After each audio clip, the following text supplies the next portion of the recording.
ओम शांति। 3 अक्टूबर 2022 बाबा के महावाक्य। मीठे बच्चे, तुम हो रूहानी योद्धे। तुम्हें बाप से बहुत बड़े बड़े ज्ञान के गोले मिले हैं, जिनसे माया दुश्मन पर जीत पानी है। प्रश्न: किस राज को समझने से तुम बेफिक्र बादशाह बन गए हो? उत्तर: सारे ड्रामा के राज को समझने से बेफिक्र बादशाह बन गए। अभी तुम्हें पता है कि हम पुराना हिसाब किताब चुकता करके 21 जन्मों के लिए ज्ञान योग से अपनी झोली भर रहे हैं।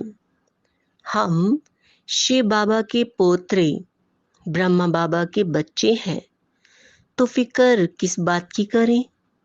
गीत: तकदीर जगाकर आई हूँ। ओम शांति। बाप बैठ समझाते हैं, मेरे लाडले बच्चे, तुम गुप्त सेना हो और तुम बच्चों को ज्ञान का बारूद, बड़े बड़े ज्ञान के गोले मिल रहे हैं।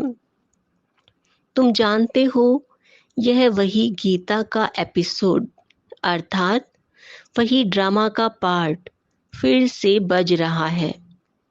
एक गीता शास्त्र ही है जिसका महाभारत लड़ाई से कनेक्शन है। तुम बच्चे गुप्त सेना हो। जैसे वो लोग प्रैक्टिस कर रहे हैं गोले रिफाइन हो जाएं, वैसे शिव बाबा भी कहते हैं, ब्रह्मा द्वारा तुमको बहुत अच्छे अच्छे ज्ञान के गोले दे रहा हूँ, तो तुम मनुष्य को अच्छी तरह से शंख ध्वनि करो कि गीता का पार्ट फिर से बज रहा है और हेवनली डीटी किंगडम स्थापन हो रही है।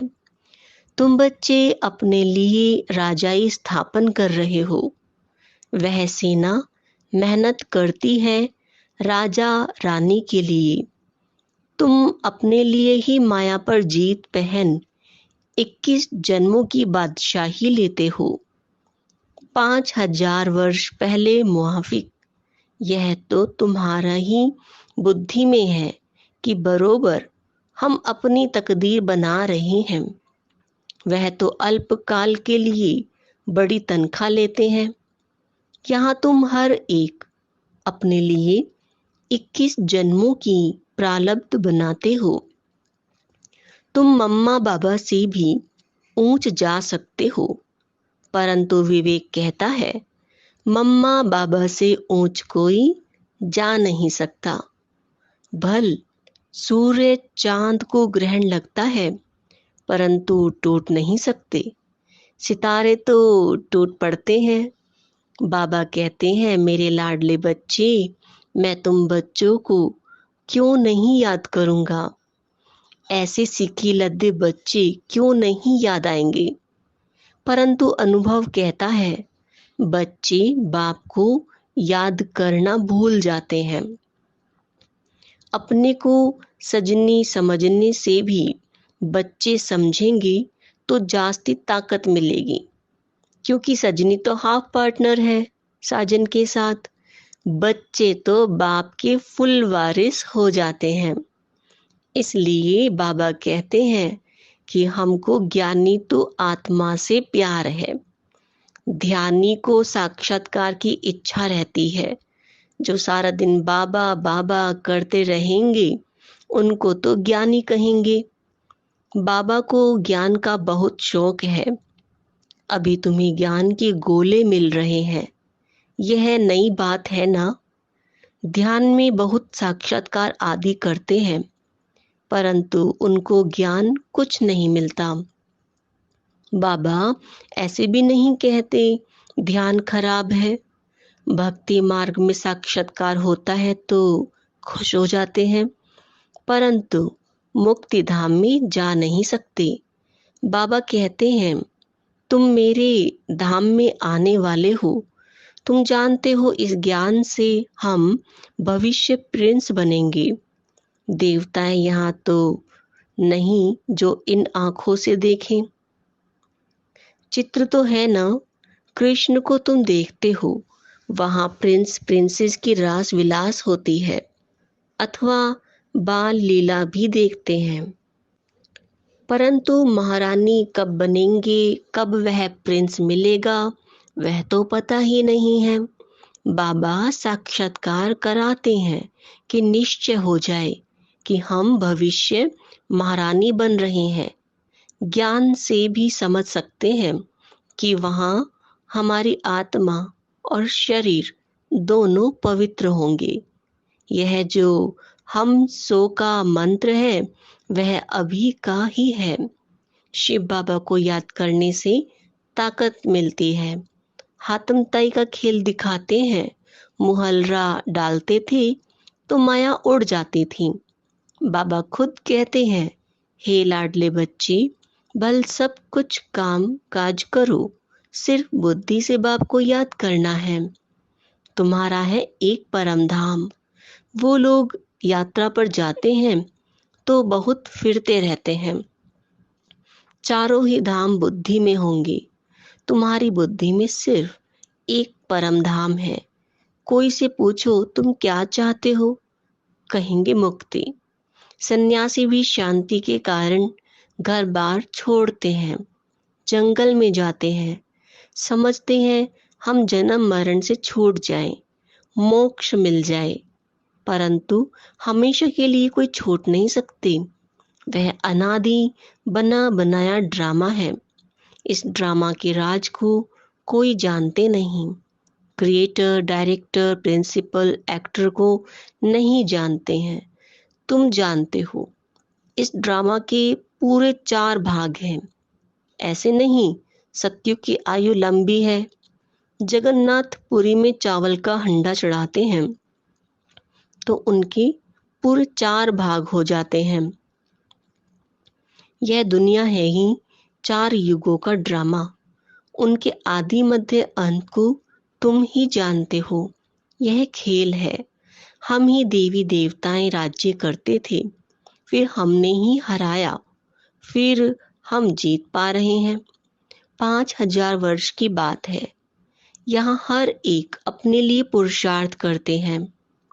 जितना जो आप सामान बनाएंगे उनको बाबा फिर इनाम भी देते हैं। बाबा कहते हैं, योग अग्नि से तुम्हारे पाप आपे ही विनाश हो जाएंगे। मैं कुछ नहीं करता हूँ, तुम अपने पुरुषार्थ से राजाई पाते हो। राजा जनक का मिसाल है ना, इनको कहा जाता है साक्षात्कार। तुम जानते हो हम जीवन मुक्ति में जाने के लिए पुरुषार्थ कर रहे हैं, जिसमें ज्ञान की दरकार है। मुक्ति में हमको ठहरना नहीं है, हमारा ऑलराउंड पार्ट है।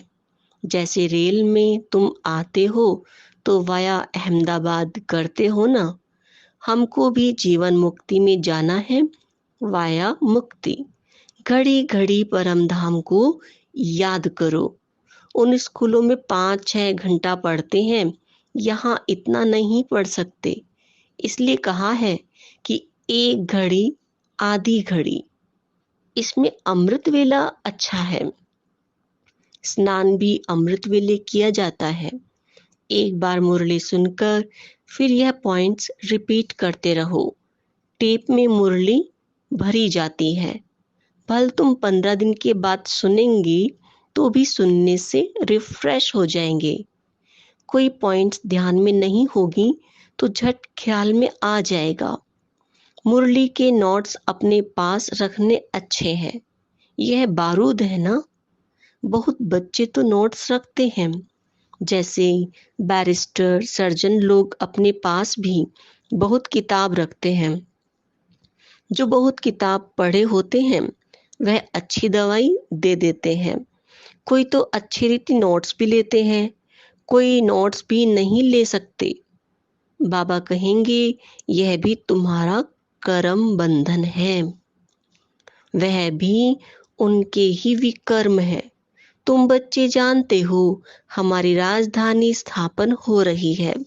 जैसे पहले अंग्रेज आए तो व्यापार के लिए, परंतु व्यापार करते करते देखा यह तो आपस में लड़ते झगड़ते हैं, तो क्यों ना हम अपना लश्कर बनाकर राज्य ले लेवें। तुम्हारे लिए तो बहुत सहज है, कोई को मारने करने की बात नहीं। तुम योग बल से राज्य भाग्य लेते हो। सतयुग में लक्ष्मी नारायण को राजाई कहाँ से मिली? कलयुग की रात पूरी हो फिर सतयुग दिन होना है। दिन में राजाई, रात में धम चक्र बाबा आते हैं तो हमने धन के बन जाते हैं। कलयुग के बाद है सतयुग, अनेक धर्मों के बाद है एक धर्म। जिन्होंने कल पहले राजाई ली है वही अब ले रहे हैं, उनको कहा जाता है हेवनली डीटी किंगडम।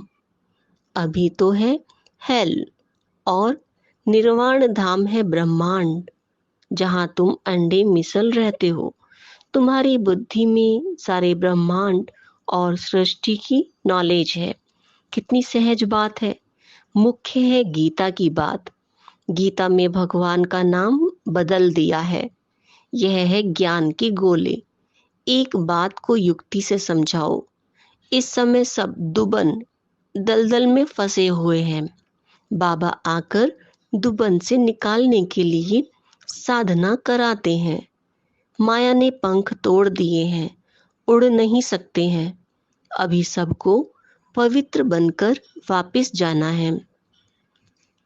तुम पुरुषार्थ कर रहे हो बाबा से फिर से राज्य भाग्य लेने।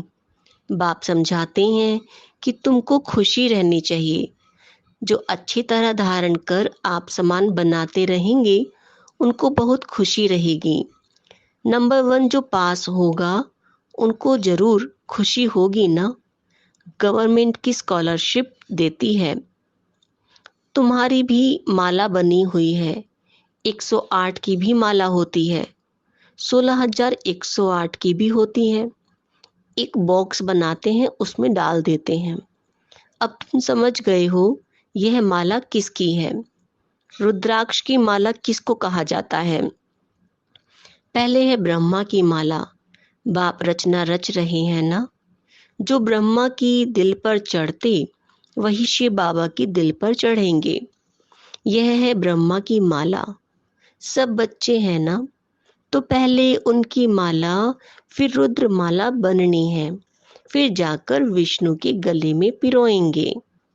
यह हेवनली किंगडम अब स्थापन हो रही है। यह मनुष्य सृष्टि ही स्वर्ग और नरक बनती है। स्वर्ग में गॉड और गॉडेस रहते हैं, उनको हेवन कहा जाता है। हेवन वाले ही फिर हेल में आते हैं, फिर हम हेल से हेवन में जाते हैं। माया पर जीत पाकर जगत जीत बनते हैं। तुम कहेंगे कि हमने यह पार्ट अनेक बार बजाया है। कोई कहे क्या सिर्फ तुम ही स्वर्ग देखेंगे, हम स्वर्ग नहीं देखेंगे? बोलो, सब थोड़े ही वहां जा सकते हैं। इम्पॉसिबल है। हर एक अपना सतो रजो तमो में पार्ट बजाते हैं। यह कोई को पता नहीं है। तुम जानते हो कि हमारी राजाई स्थापन हो रही है। हम स्वर्ग के मालिक बन रहे हैं। ड्रामा तुमको अवश्य ही पुरुषार्थ कराएगा।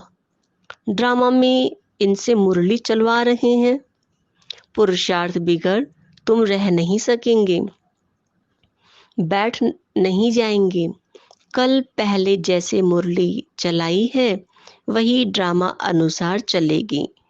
कितनी गुह्य बातें हैं। ड्रामा को रिपीट जरूर होना है। हम तो बेफिक्र बादशाह हैं। परमपिता परमात्मा शिव के पोत्रे हैं, उनको क्या परवाह रखी है। यह है राजयोग। बाबा कहते हैं अब पुराना हिसाब किताब खल्लास करो, इनसे बुद्धि योग हटा दो। फिर जितना ज्ञान योग में जमा करेंगे उतना तुम्हारी झोली 21 जन्मों के लिए बढ़ती जाएगी। इसमें डरने की तो कोई बात नहीं है, बाबा तो देने वाला है। कहते हैं जो कुछ तुम्हारा है सो कुर्बान कर दो। यहाँ कोई महल तो नहीं बनाने हैं, इन पैसों से क्या करना पड़ता है, सिर्फ 3 पैर पृथ्वी के लेकर सेंटर खोल देते हैं। यह जबरदस्त यूनिवर्सिटी अथवा हॉस्पिटल है। वह हॉस्पिटल तो अनेक होती हैं, यह एक ही हॉस्पिटल है। जो रिलीजियस माइंडेड होंगे वह तो कहेंगे कि क्यों नहीं हम ऐसा हॉस्पिटल खोलें जो मनुष्य एवर हेल्दी बन जाए। बाबा हेल्थ वेल्थ देते हैं तो वह कहते हैं कि बाबा यह तुम्हारी चीज है, जिस भी काम में चाहो लगाओ, तो निश्चय कर पूरा फॉलो करना चाहिए ना। हर एक अपनी जाति को चढ़ाते हैं ना। तुम कहते हो हम ब्राह्मण हैं, तो फिर क्यों नहीं सब कुछ ट्रांसफर कर देना चाहिए। बाबा 21 जन्म की बादशाही देते हैं। बाबा की सर्विस में लग जाने से तुम कभी भूख नहीं मरेंगे। हमारा खर्चा कुछ है थोड़े ही, सिर्फ पेट के लिए 2 रोटी खाते हो और क्या। मनुष्यों का तो खर्चा बहुत है। शादियां मुरादियों में कितना खर्च करते हैं, हमारा कुछ भी खर्चा नहीं है। तुम्हारी सगाई होती है शिव बाबा के साथ, खर्चा पाई का भी नहीं। सगाई कर हम बाबा के पास चले जाते हैं। यहाँ भी तुम बच्चों को सर्विस करनी है। तुमको अपना यादगार देख खुशी होगी। यह हमारे बाबा मम्मा का यादगार है और हम देवी देवताओं के भी यादगार हैं। मुख्य यादगार हैं ही 5-7। पहले पहले मुख्य है शिव बाबा का यादगार, उस एक के ही अनेक नाम हैं। फिर है सूक्ष्म वतनवासी ब्रह्मा विष्णु शंकर के यादगार। फिर मनुष्य सृष्टि में संगम युगी जगत अम्बा जगत पिता और तुम शक्तियां बच्चे, और सतयुग में है लक्ष्मी नारायण। बस बाकी तो अनेक प्रकार के मंदिर बनाए हैं, उसमें कितना भटकना पड़ता है। तुम सब बातों से छूट जाते हो और कितना खुशी में रहते हो। ऐसी कोई यूनिवर्सिटी नहीं जहां मनुष्य से देवता बने। तुम्हारी है गॉडली स्टूडेंट लाइफ, तुम पास होकर ट्रांसफर हो जाएंगे। अच्छा, मीठे मीठे सिकेला दे बच्चों प्रति माता पिता बाप दादा का याद प्यार और गुड मॉर्निंग। रूहानी बाप की रूहानी बच्चों को नमस्ते। हम रूहानी बच्चों की रूहानी बाप को नमस्ते। धारणा के लिए मुख्य सार। पहला पॉइंट, अमृत वेले मुरली सुनकर फिर पॉइंट रिपीट करनी है। मुरली के नोट्स जरूर लेने हैं। खुशी में रहने के लिए आप सामान बनाने की सेवा करनी है। दूसरा पॉइंट, ब्रह्मा बाप की दिल पर चढ़ने के लिए ज्ञान योग में तीखा बनना है। नंबर 1 पास होकर स्कॉलरशिप लेनी है। वरदान, ड्रामा में समस्याओं को खेल समझ एक्यूरेट पार्ट बजाने वाले हीरो पार्टधारी भव। हीरो पार्टधारी उसे कहा जाता जिसकी कोई भी एक्ट साधारण ना हो, हर पार्ट एक्यूरेट हो। कितनी भी समस्याएं हो, कैसी भी परिस्थितियां हो, किसी के भी अधीन नहीं। अधिकारी बन समस्याओं को ऐसे पार करें जैसे खेल खेल में पार कर रहे हैं। खेल में सदा खुशी रहती है, चाहे कैसा भी खेल हो। बाहर से रोने का भी पार्ट हो, लेकिन अंदर रहे कि यह सब बेहद का खेल है। खेल समझने से बड़ी समस्या भी हल्की बन जाएगी। स्लोगन, जो सदा प्रसन्न रहते हैं वही प्रशंसा के पात्र हैं। ओम शांति।